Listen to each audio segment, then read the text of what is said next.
काय विषय होता, काय चर्चा झाली? करावती म्हणून भेटायला ते फक्त कारण होतं आणि चर्चाच व्हावं असं नाही. काय आपण कधी जाऊन हैदराबादचा गॅजेटियरचा आणि त्यांनी अगोदर सांगितलं आपल्याला किंवा दसऱ्यात पटला ते होता आम्हाला. तर आता निश्चित दिवाळीपर्यंत ज्याप्रमाणे तुम्हाला प्रमाणपत्राचं वाटप सुरू करावं करतील. आता मराठा समाजाने सुद्धा जो स्थानिक चौकशी अहवाल शेतूमध्ये तो मिळतो त्यानुसार अर्ज करणं गरजेचं आहे. मराठा समाजाने सुद्धा ते अर्ज तातडीनं करावे. आणि ते तुमचं पुढं असेल, तुमचं समाधान महिला तुमचं या पद्धतीने स्थानिक चौकशी अहवालानुसार जो शेतूमध्ये मिळतो वारंवार मी समाजाला सांगतो त्यानुसार तुम्ही अर्ज करा. त्यावरती चर्चा झाली आणि त्यांनी सांगितलं ज्याप्रमाणे सविस्तर होणार काय पाहिजे. आणि सातारा संस्थांचं पण सांगितलं तोही आव्हान स्वीकारत होता. 1 महिन्याचा वेळ घेतला होता. 2 सप्टेंबर ते 2 ऑक्टोबर 1 महिना पूर्ण होऊन गेला. आणि असं काय काठरोज पकडत नाहीत मला नंतर मला 2 महिने दिवस लावला. तरी तुम्हाला अहवालचा अभ्यास राहिला असेल सातारा संस्थांच्या, कोल्हापूर गॅजेटच्या, पुणे गॅजेटच्या आणि संस्था राहिल्या आणखी 4-8 दिवस लागतात. पण अहवाल घ्या आणि तो पण जे तुम्ही होते पण काढा. हैदराबाद गॅजेटचं जे दिलं त्यानुसार जे नोंदी भेटत आहेत किंवा त्यांना प्रमाणपत्र देण्यात येते त्याची काही अडचण येत आहे त्या संदर्भातले बोलणं झालं. हां, कारण स्थानिक चौकशी अहवाल जो आहे जी स्थानिक समिती आहे ती घराण्याची त्यात कृषी अधिकारी असेल, तहसीलदार असेल,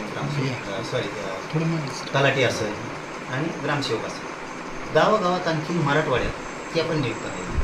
काही बुलढाण्याचा भाग येतो निजाम स्टेटमध्ये, काही सोलापूरचे जवळपास मला वाटतं 70-80 गावं येतील ते पण घेणं गरजेचं आहे. आणि समित्या पण गठीत करणं गरजेचं आहे गावागावाच्या.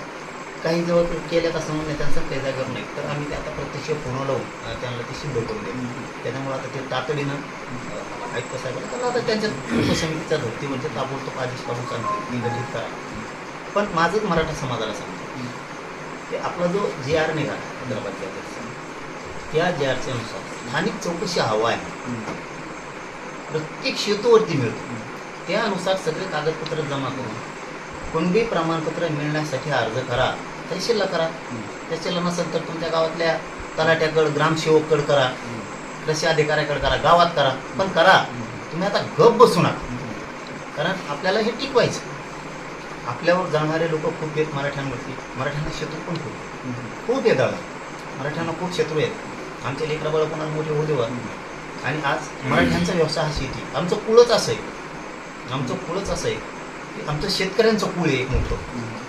आणि काही मराठ्यांना आमच्या कुळातले आरक्षणाचं प्रमाणपत्र तर काहीला कुणबीचे नाही.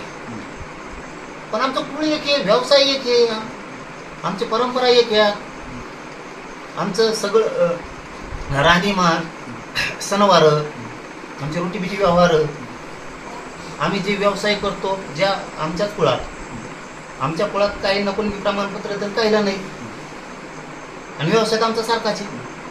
आम्ही का लोकांसारखी बी नाही, कोणाला बी दिसतोच म्हणणारे आहेतच आम्ही.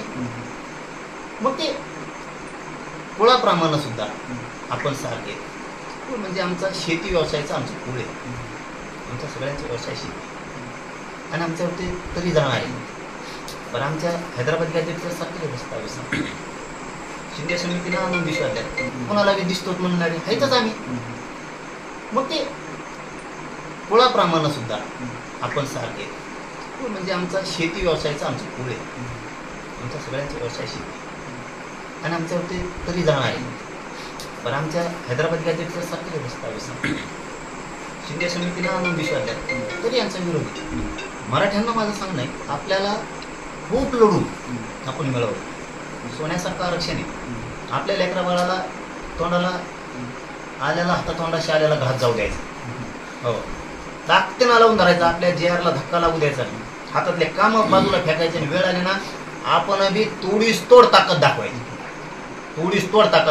आणि जेव्हा करील ना तेव्हा आपण तुम्ही 1994चा जे आहे त्याचा नेहमी उल्लेख करत असताना त्या व्यक्तीसाठी बोलताना असं म्हटलं की त्याच वेळेस जे आयोग काढला त्याच वेळेस मराठा समाजाला सुद्धा आरक्षण भेटलं असतं, तर आता ओबीसी आणि मराठामध्ये जे तणाव आहे तो दिसला नसता.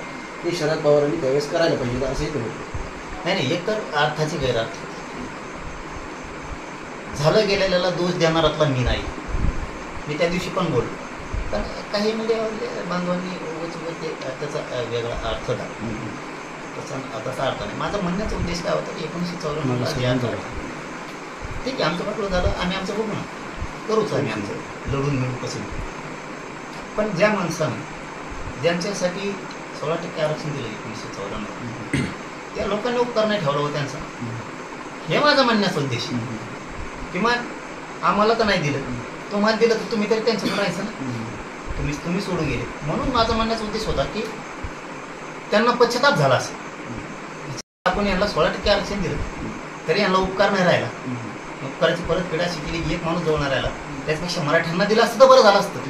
किंवा त्यांना आता पश्चाताप येत असत. हा, मी त्याशी बोलण्याचा आपला अर्थच तो आहे. एखाद्या वेळेस आणि खरंच येत पण असं मी ज्या माणसांना आरक्षण दिलं 16% ते लोक आज कचाकच आपल्या विरोधात बोलून घाणघाण शिवाय देते. काय अधिकार आहे तुम्हाला त्यांना शिवाय द्यायचं? ज्या माणसाने तुम्हाला आरक्षण दिलं त्याला होता तुम्ही हे साधं नाटक आहे काही.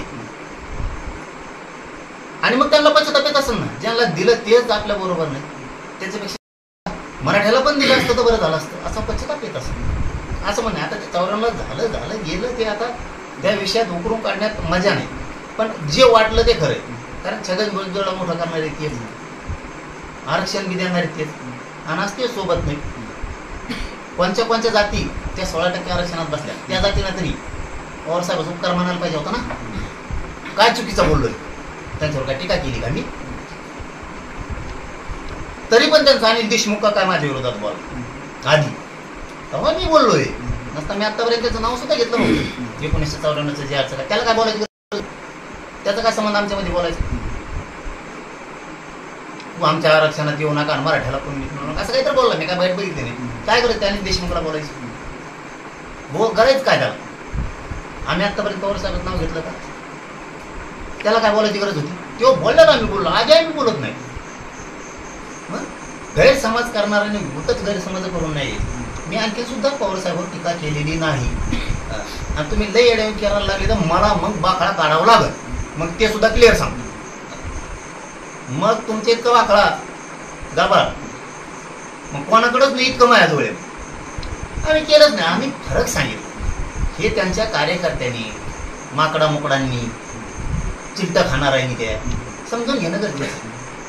मी बोललोय का 1994चा जे आर काढला, आरक्षण दिलं गेलं, आमचं होतं ते दिलं गेलं आरक्षण. पण ज्यांना दिलं त्यांनी तरी त्यांच्या बाजूने आयुष्यभर राहायला पाहिजे. ते सापाला दूध पाजल्यासारखं झालं. साहेबांनी साप मोठे केले, आमचं वाटलं झालं. पण आमचं झालं तर आम्ही लढू मिळू, हरकत नाही. तुम्ही तरी त्यांचं म्हणून राहणार. म्हणून माझा बोलण्याचा उद्देश होतं की साहेबाला पश्चाताप येत असेल, ज्यांच्यासाठी आपण दिलं ते आपल्या बाजून नाही आलं, त्याच्यापेक्षा मराठ्यात दिलं असतं तर बरं झालं असतं. असा त्याचा बोलण्याचा उद्देश होता. दुसरा विषय असा की तुम्ही मराठा समाजाच्या समितीच्या माध्यमातून आपण सापडल्या कुठेतरी ओबीसी समाज आक्रमक